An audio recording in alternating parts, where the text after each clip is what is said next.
Bonjour à tous. De l'argent, il y en a. Voilà le slogan de la CGT pour appeler à la grève. Aujourd'hui, le rendez-vous est pris avec l'intersyndicale pour protester contre le budget 2026.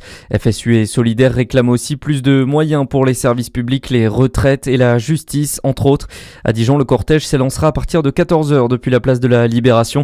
Des perturbations sont à prévoir, notamment sur le réseau d'Ivia et son agglomération. Selon la direction, près de 95% des départs seront néanmoins assurés. Dans le Jura, le rassemblement sera à 10h30 place de la sous-préfecture à Dole et à 15h place de la Liberté pour Lons-le-Saunier. Justement, le budget toujours en discussion au Sénat. Hier soir, les parlementaires ont décidé de relever le montant de la taxe sur les petits colis. Elle passe de 2 à 5 euros. La mesure concernera les paquets dont le montant est inférieur à 150 euros et importés en dehors de l'Union européenne. Retour à Dijon où l'un des deux évadés de la prison a de nouveau été incarcéré. Hier, l'homme de 32 ans, interpellé au lendemain de son évasion, a été placé en détention après sa mise en examen. Le deuxième fugitif, âgé de 19 ans, est toujours activement recherché. Ce dimanche, il a réussi à échapper aux forces de l'ordre lors d'une opération à Besançon. Un autre homme suspecté d'être son ancien codétenu et complice de l'évasion est toujours en garde à vue. Le 17e comité d'agrément de la marque Savoir-faire 100% Côte d'Or s'est tenu la semaine dernière à Nuits-Saint-Georges. Un label unique pour les producteurs, artisans et restaurateurs du département qui offre un gage de qualité pour les consommateurs. Le président du département, François Sauvadet, a profité de l'occasion pour remettre le titre de chef ambassadeur au restaurant La Gentilhommière.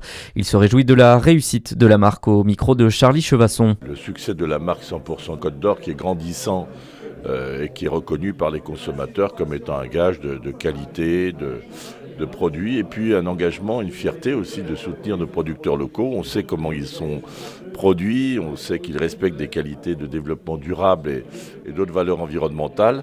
Donc voilà, on aura plusieurs nouveaux chefs ambassadeurs, dont celui d'ici, La Gentilhommière à Nuits-Saint-Georges, qui vient de rentrer comme chef ambassadeur, qui respecte donc un cahier des charges. C'est une vraie aventure, elle est assez unique en France, où le nom d'un département est devenu le facteur d'identification des produits. Et de nouveaux chefs sont devenus ambassadeurs de la marque Savoir-faire 100% Côte d'Or. Au total, ils sont 21 dans le département. Dans le reste de l'actualité, des mises en examen dans l'affaire des mineurs interpellés par la DGSI. Âgés de 16 ans, les deux adolescents projetaient de s'attaquer à des cibles israélites dans un projet d'action violente. Les deux mineurs sont aussi accusés d'avoir adhéré à l'idéologie du groupe État islamique. L'un des deux suspects est déscolarisé et isolé. Une information judiciaire a été ouverte pour association de malfaiteurs terroristes en vue de la préparation d'un ou plusieurs crimes. Et puis en sport, en basket, la France s'est inclinée hier face à la Finlande lors des qualifications pour la Coupe du Monde 2027. Les Bleus ont chuté 76 à 83. À suivre votre météo sur Fréquence Plus.